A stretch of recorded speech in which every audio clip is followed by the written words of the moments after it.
Aleluia. Santo é o Senhor. Deus bom. Abra a sua Bíblia em Jeremias, no capítulo 7.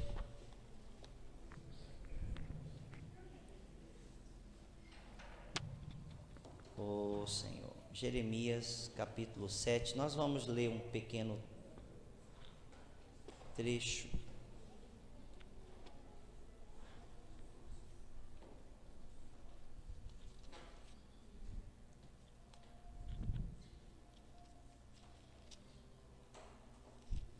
Mais uma vez eu tentarei ser o mais breve possível. Jeremias capítulo 7. Nós vamos ler do versículo 16 até o versículo 20.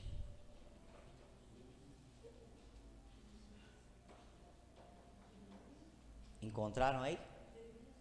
7. 16 até o 20. É um pequeno trecho incluído no meio de uma profecia longa, e eu não quero, propositalmente eu vou isolar o texto, tirá-lo do seu contexto, de forma proposital, mas fazer isso, nesse caso, não vai ferir nem o contexto, nem a sistemática da teologia, não vai ferir o texto bíblico e não vai criar uma heresia também. Então eu vou isolar o texto porque no meio dessa profecia, estes 5 versículos, na minha leitura eu percebi que é uma autorrevelação de Deus por meio do profeta. É Deus dizendo quem Ele é. É Deus se revelando. De tal forma que eu dei um pequeno título na minha anotação: o Deus que se revela por meio dos profetas. E é bem interessante, porque a visão que Deus tem de si mesmo, que Jeremias não conhecia, que os profetas não conheciam, que ninguém conhecia, é algo novo para Jeremias, porque a nação de Israel está desfrutando de um período de prosperidade, de paz, entre aspas, mas de paz porque não há guerras, e está desfrutando de um período em que parece que está tudo indo muito bem, mas no meio do tudo indo muito bem, o povo se desviou de Deus. No meio da prosperidade, o povo deixou de buscar a Deus. Aliás, o pastor da maior igreja do mundo, que é na Coreia, David Yong Cho, diz que ele é pastor, se eu não me engano, há quase 50 anos, da igreja do Evangelho Pleno lá da Coreia. E uma das declarações dele foi que quando a prosperidade chegou para o povo coreano deixou de orar. E então o povo coreano começou a ter vida muito boa, mas sem a presença de Deus. Então, no meio da prosperidade, às vezes nós podemos nos desviar de Deus. Então, quem tem prosperidade deve se preocupar em não se afastar da sua vida devocional, das orações diárias, da leitura diária da palavra, da prática diária da palavra, porque senão a prosperidade fará com que nossa mente seja anestesiada e nós vamos achar que está tudo bem quando nada está bem. O povo entrou numa circunstância dessa por várias vezes, mas aí vem Jeremias e começa a profetizar coisas que o próprio Jeremias não esperava falar aquilo, porque também não era da índole de Jeremias isso. Mas Deus, através de Jeremias, ele fala nos 51 capítulos que esse profeta tem, 51 capítulos de profecias tremendas, exatas, que todas se cumpriram no tempo. Jeremias não é um profeta que fala do milênio, do Cristo que vai vir. Jeremias não é o profeta que fala do fim dos tempos, de um apocalipse. Praticamente não encontramos a figura de Cristo em Jeremias, porque Jeremias é um profeta para a nação de Judá. E como profeta de Judá, falou coisas que iam acontecer àquela nação, e todas aconteceram. E Jeremias foi muito maltratado, praticamente por todos os 40 anos do seu ministério.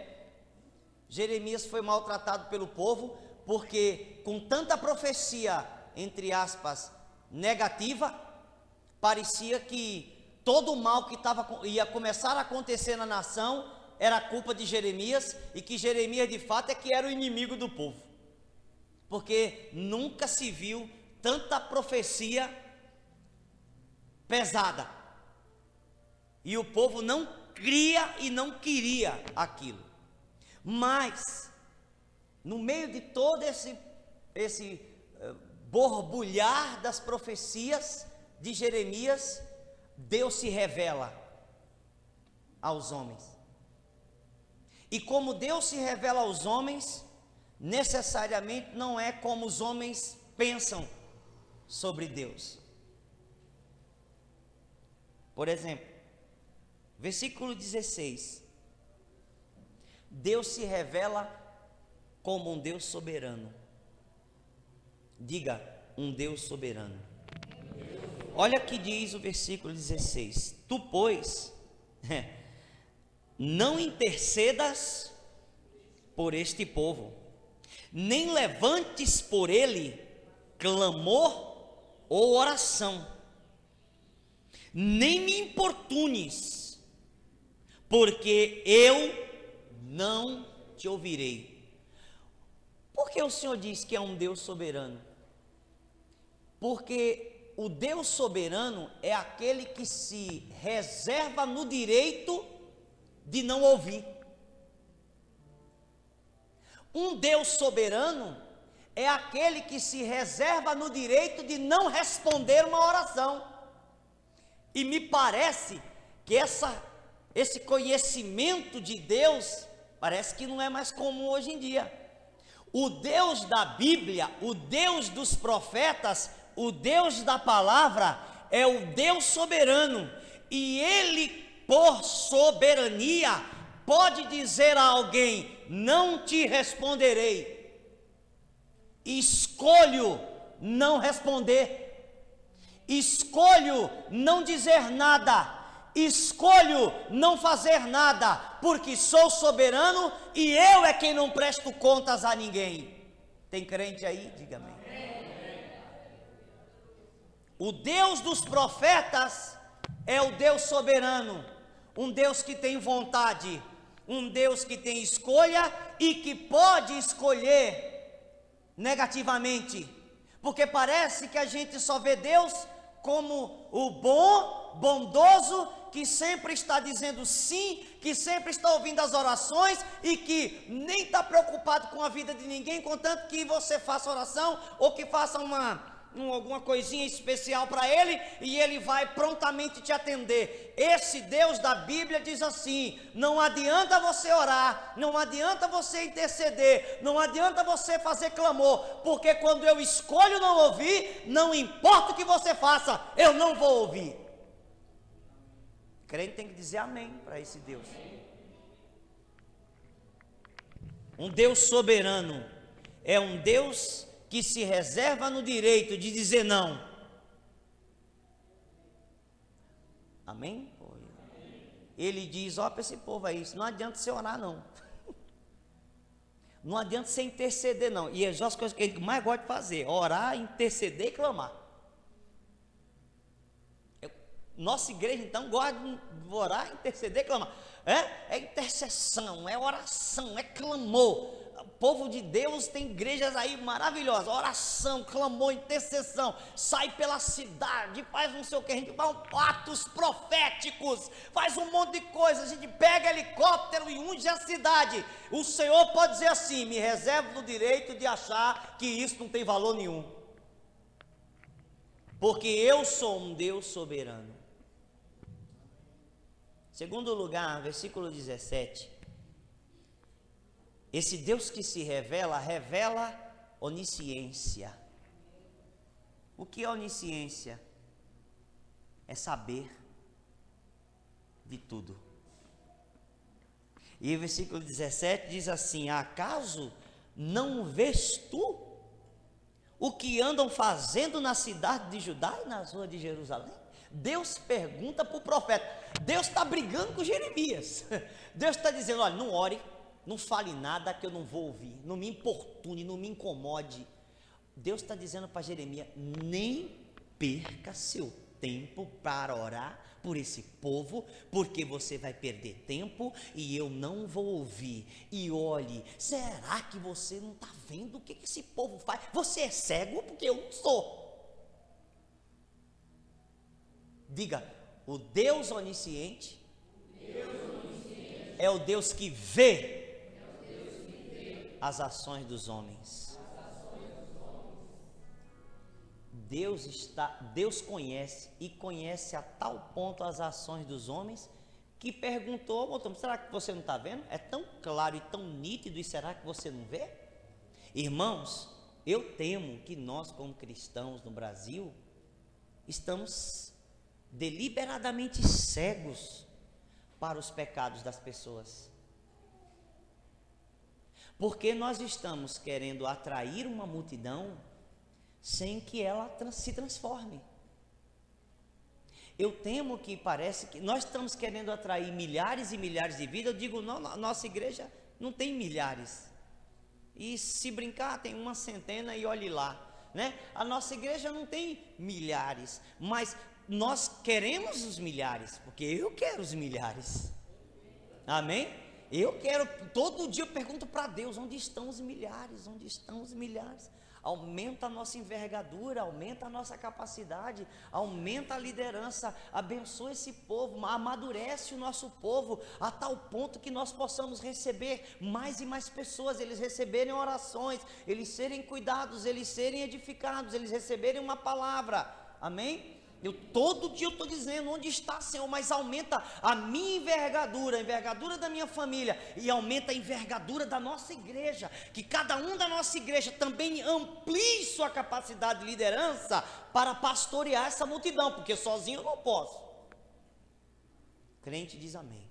Amém. Entendeu? Mas o Senhor está dizendo assim: eu conheço as pessoas, eu sei o que eles fazem. Será que você não está vendo? Nosso Deus é onisciente, irmão. E o nosso Deus vê e está perguntando para a gente: vocês não estão vendo, não? Vocês não estão vendo os pecados? Vocês não estão vendo a iniquidade? Vocês não estão sendo atingidos por o mal? Por tanta coisa ruim ao redor de vocês? Isso não os molesta? Isso não os atinge em nada? Ou é tão normal para você que você se finge de cego? Está tão anestesiado a coisa na nossa vida, que parece que a pessoa está falando um palavrão e parece, a gente está dando risada. Eu passei em frente à casa de uma pessoa, e a filha dessa pessoa estavam com vocês, e falou umas palavrinhas, meio assim, e ela perguntou: bispo, o senhor não vai entrar? Eu brinquei, mas falei sério: eu não entro em casa de pessoas que falam certos tipos de palavras. Aí ela: mas bispo, o senhor também, né? O senhor também não perde a oportunidade. Falei: exatamente, e passei.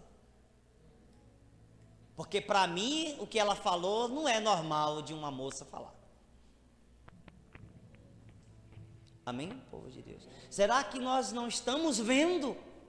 As pessoas estão pecando, e na igreja, as pessoas estão errando, as pessoas estão se equivocando, e nós estamos sentando ao lado delas e achando que é a maior normalidade, e tomando a ceia e fazendo tudo na maior, sem simplesmente chamar a atenção. Deus está perguntando, eu sou onisciente, eu estou vendo, será que você não está vendo? Pergunte para a pessoa que está ao lado de você, à sua frente, sei lá onde estiver, né? Diante de você, e pergunte: será que você não está vendo? Será que você não está vendo? Quer dizer, a coisa está tão diante dos seus olhos, e você está fingindo que não vê? E Deus disse assim: eu sou onisciente, eu vejo. E Deus vê, reprova e não gosta. Nós vemos, não reprovamos e fingimos que gostamos. É tudo normal, é do mundo mesmo, né? Não se converteu ainda, é ímpio, fazer o quê? Né? Ímpio é assim mesmo. A gente tem essa história, na Bíblia não tem isso, ímpio é assim mesmo. Ezequiel vai dizer que o ímpio se converta do seu caminho, e o Senhor vai dizer para Ezequiel: ó, vá ao ímpio, quer te escute, quer ele não te escute, e fale as minhas palavras, porque se você não falar as minhas palavras, e ele morrer, eu vou requerer o sangue dele da sua vida, porque você não abriu a boca, porque você achou que ser ímpio era uma coisa normal. O crente diz amém. O Deus que se revela em terceiro lugar, eu vou ser rápido. No versículo 18, ele se revela como um Deus exclusivo. Diga: exclusivo. Exclusivo, zivo. Deus exclusivo, o Deus que exige exclusividade, o Deus que não reparte glória, o Deus que não reparte veneração, não reparte adoração, o Deus que não aceita culto a outros, o Deus que não aceita nenhuma forma de idolatria. Esse Deus, as pessoas às vezes me questionam: ah, mas só o seu Deus, só Ele que quer adoração, só é Ele e pronto. Ah, mas não pode, existem outras religiões, existem outras crenças, beleza, mas o nosso Deus não leva elas em consideração. Amém? Quem quiser que leve, mas o nosso Deus não leva. Versículo 18: os filhos apanham a lenha, e os pais acendem o fogo, e as mulheres amassam a farinha para fazerem bolos à rainha dos céus. Tem rainha do céu aí no Brasil, e as pessoas usam essa expressão, está na Bíblia. E eles oferecem libações a outros deuses. Olha o que Deus diz: para me provocarem a ira. Deus abomina a ideia da pessoa fazer oferenda à rainha dos céus, oração à rainha dos céus, prestar homenagem à rainha dos céus ou a qualquer outro Deus, porque Deus é exclusivo. Uma pessoa não pode chegar para nós e dizer assim: eu amo a Deus, a Jesus e a Nossa Senhora. porque Deus não aceita. Não adianta, gente. O protestantismo foi conhecido por muito tempo porque batia pesado contra a idolatria católica. E hoje nós não falamos nada mais contra a idolatria católica porque a gente quer ser bem aceito na sociedade. Antigamente o católico sabia que o crente não gostava de veneração, que o crente não aceitava veneração a Maria, que o crente não aceitava negócio de senhora, que o crente não aceitava intercessão de santos, que o crente não aceitava o nome de santo nenhum em pedestal nenhum, que o crente não fazia reza para ninguém. Hoje o crente diz: olha, cada qual, como diz o hino evangélico, ado, cada qual no seu quadrado, e é o seguinte, cada um na sua, no final, uma pessoa me disse semana passada, então, pessoa de outra crença, disse assim para mim, porque afinal de contas, vamos todos nos encontrar no mesmo lugar, né? Eu disse para ele, eu não. Você me perdoe, meu querido, não quero te ofender, mas eu não vou para o lugar onde você vai. Me desculpe. Mas não é a mesma crença? Eu falei, negativo. Uma pessoa que está vindo também aqui na comunidade, eu disse para essa pessoa, o nosso Deus não é o mesmo Deus que você está acostumado a acreditar. Aliás, não tem nada igual. Mas e o Jesus? Eu falei assim, olha, Jesus não é um profeta. Jesus não é um revolucionário. Jesus não é um líder. Jesus não é um sábio. Jesus não é um mestre. Jesus é o Filho do Deus vivo, o Rei dos Reis, o Senhor dos Senhores. Subi a escadaria da minha casa cantando, hoje, tu és o juiz dos vivos e dos mortos. Esse Jesus aí não é o Jesus que as pessoas conhecem fora nas religiões, não. É diferente. Eu falo, esse Jesus, se ele é filho, ele é igual ao Pai, porque tem a mesma essência, então ele é Deus. E aí a gente já quebrou todas as outras religiões do mundo. Não sobrou nenhuma. Só vocês são salvos?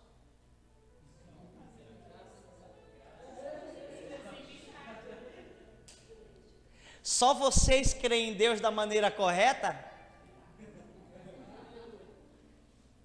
Só essa Bíblia fala a verdade sobre esse Deus?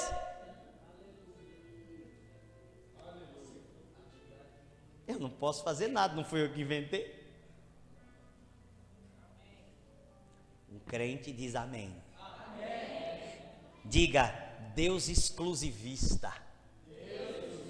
Diga, Ele e mais ninguém. Ele e mais ninguém. Diga, só Ele, só Ele, só Ele, só Ele. Só Ele, só Ele. Aí Paulo vai dizer assim, porque dele, por Ele, para Ele são todas as coisas. Não reparte nem um centímetro com ninguém. Quarto lugar, versículo 19, o Deus que se revela, revela-se como um Deus sábio, um Deus que tem sabedoria. Olha o que ele diz no versículo 19, acaso é a mim que eles provocam a ira? Diz o Senhor, e não antes a si mesmos para a sua própria vergonha, ou dependendo da versão, para a sua própria confusão. Deus está dizendo assim, ainda que em alguns casos, em outras palavras, eu perca o lugar no coração de algumas pessoas, do povo, eu não deixo de ser Deus. Ainda que eu perca a adoração de algumas pessoas, eu não deixarei de ser adorado. Eu não vou perder minha posição porque alguém não me adora, porque alguém me rejeita, porque alguém adora outros deuses. Mas o que eles não entendem é que eles não fazem isso contra mim. Eles fazem isso contra eles mesmos, porque eles entram em confusão, eles provocam vergonha a si mesmos. Tudo isso que eles fazem, me abandonando, me deixando, mesmo que eles imaginem que me rejeitar vai provocar alguma coisa, ou eu vou perder o meu lugar de Deus, eu não perderei o meu lugar. Tudo isso só é prejuízo para eles mesmos. Eles não têm sabedoria, eles não têm conhecimento, eles não têm discernimento, que tudo isso que eles fazem se afastando de mim é pior para eles, é mal para eles. Eles não têm discernimento, eles não têm conhecimento, eles não têm sabedoria. E quando Deus fala isso, Deus manifesta uma sabedoria tremenda, porque Deus está dizendo: olha, eu não estou exigindo nem obrigando que ninguém faça nada por mim, porque eu não vou perder meu lugar. Eu não deixarei de existir se o mundo inteiro se tornar ateu. Amém. Continuarei sendo Deus, porque eu não dependo como os deuses da mitologia, da crença e das orações para serem fortes e para existirem. Eu não dependo da oração de ninguém para existir. Eu sou o autoexistente em mim mesmo, e que não dependo de ninguém para existir. Eu dou a vida, eu crio a vida, eu também faço viver, eu também faço morrer. Minhas são todas as coisas. Antes de mim Deus nenhum houve, e depois de mim Deus nenhum haverá. A quem me assemelhareis, ó homens? Ele diz isso em Isaías. Aleluia, crente diz amém. É o Deus da sabedoria, é o Deus que nós vimos. Vocês não leram ainda o que eu escrevi essa semana, em Jeremias, capítulo 5, tremendo, do capítulo inteiro de Jeremias eu escrevi algumas páginas, e ele vai dizer assim: como é que esse povo não ia me temer? Eu pus areia no mar e fixei limites para que as ondas não passem. Ainda que elas se elevem, ainda que venha tsunami, as águas recuam, porque elas não podem ficar aqui, elas têm que voltar. Como não me temeriam? Eu criei os céus, eu criei a terra, eu criei. Como não me temeriam? Como? Isso é um Deus sábio. Um Deus sábio. Em último lugar, versículo 20. O Deus que se revela um Deus de juízo. Um Deus que se irrita. Um Deus que se ira. Um Deus que fica zangado, um Deus que reprova. Um Deus que brada a sua reprovação. E quando os homens não escutam pela boca dos profetas, ele faz com que aquilo que ele falou aconteça, para que os homens entendam que ele falou sério. Diga: o Deus do juízo.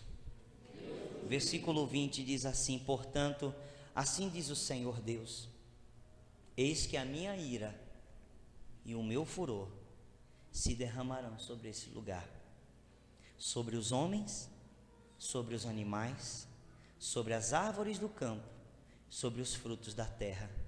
Arderá e não se apagará.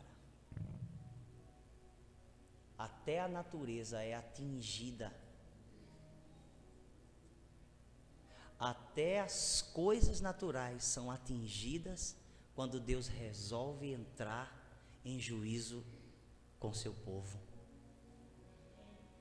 Os rios são atingidos, os animais são atingidos, as florestas são atingidas, tudo entra em colapso quando Deus resolve manifestar a sua ira. Quando Deus diz: eles não me escutam mais, preciso tratá-los com mais rigor.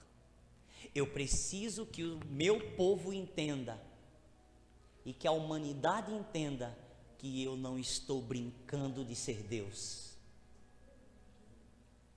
Executarei meu juízo, e eu não vou fazer voltar atrás. Vai acontecer. Eu escrevi um texto alguns dias atrás que se chama, está lá no do Bispo, do Facebook, o Deus dos desastres.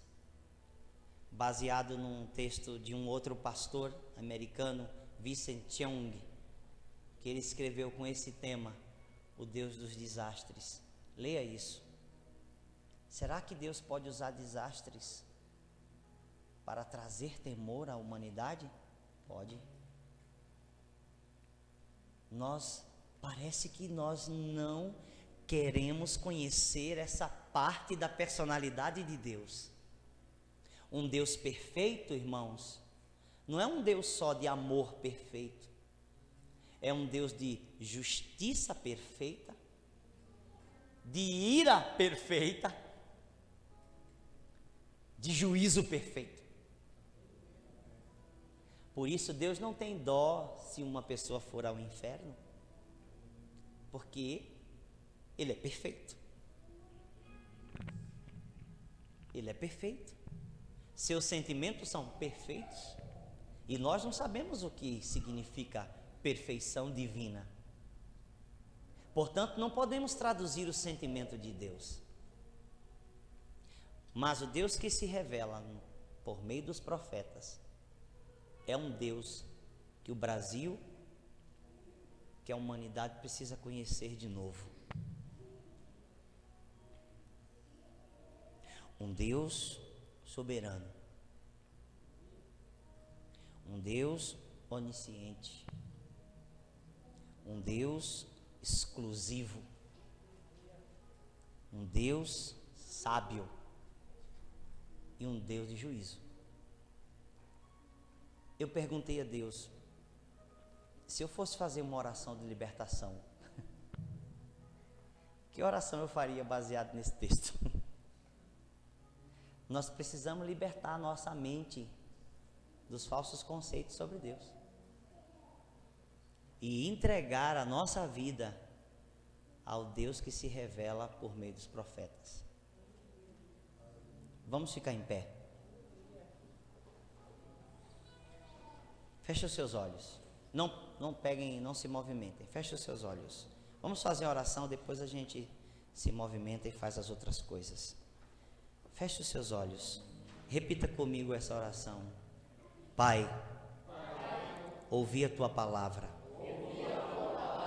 E ela me disse que tu és um Deus soberano, onisciente, exclusivo, sábio e que executa juízos. Até aqui, de alguma maneira, se minha mente foi enganada por falsos conceitos, sofismas, enganos sobre a tua pessoa, sobre a tua personalidade e os teus atributos, eu peço perdão ao Senhor. Nessa noite, eu quero libertar a minha alma dos falsos conceitos que Satanás tem enviado por aí.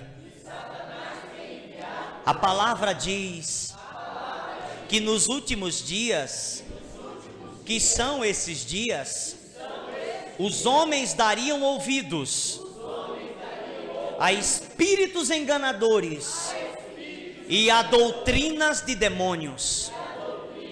Elas estão por aí, em cada lugar, em cada mídia, em cada local da cidade.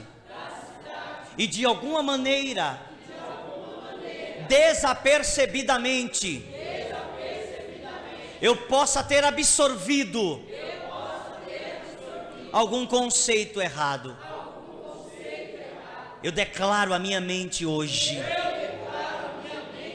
que ela é livre de toda prisão dos conceitos errados sobre Deus.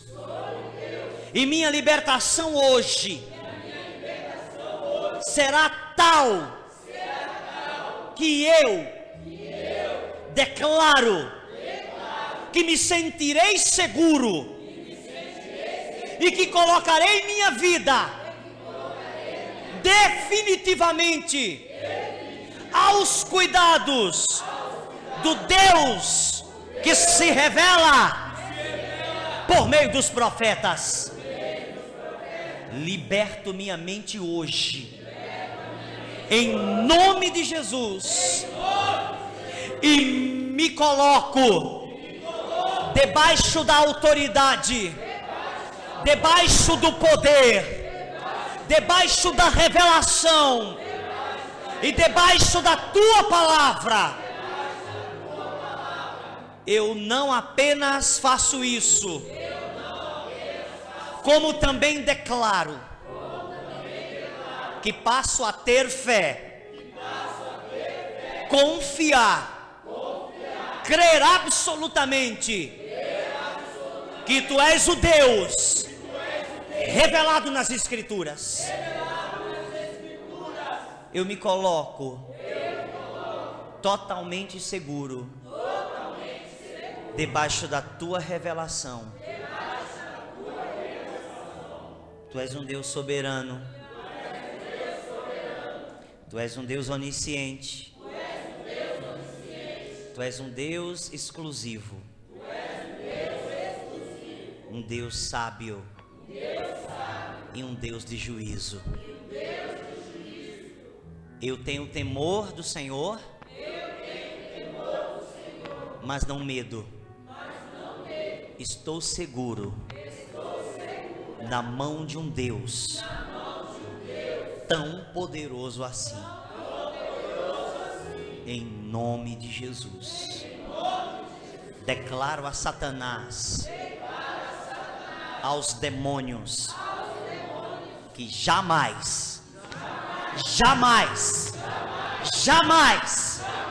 serei enganado por falsos conceitos, por falsas doutrinas, porque eu me coloco debaixo da potente mão de Deus, do Deus que se revela, do Deus que fala, do Deus que age, do Deus da palavra, no nome de Jesus. Diga amém. Amém.